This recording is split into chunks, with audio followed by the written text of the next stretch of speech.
Quelle est la part de hasard, d'espionnage ou de paranoïa? Pour poser la question de manière plus abrupte, nos téléphones nous écoutent-ils quand ils sont éteints, posés sur la table et que nous discutons entre amis? Nous avons tous en tête des coïncidences troublantes, mais y a-t-il la moindre preuve? Le doute, il est venu d'un simple fait. J'étais en vacances avec mes enfants, mon neveu.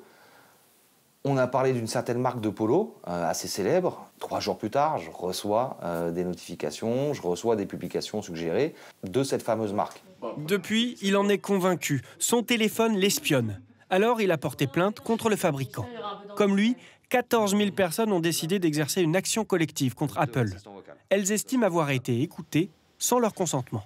Apple a reconnu des écoutes intempestives, involontaires. Tout ça peut fonder une action en réparation du préjudice d'anxiété. L'anxiété de détournement de vos données. Et dans ce cas-là, c'est à l'opérateur de montrer qu'il a pris toutes les précautions nécessaires. La firme américaine se défend dans un communiqué.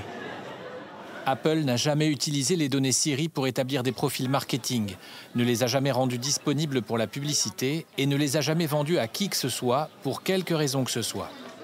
Mais qu'en est-il de ces assistants vocaux posés sur la table basse ou sur une étagère du salon? Le régulateur des libertés informatiques affirme qu'ils ne peuvent pas nous écouter à notre insu.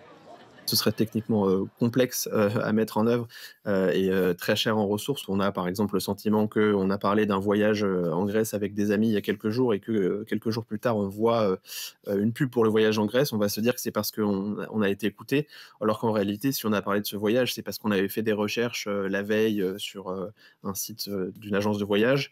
Surtout, c'est nous qui donnons accès à nos précieuses données personnelles. Vous savez, en acceptant ces conditions d'utilisation, très souvent sans même les lire.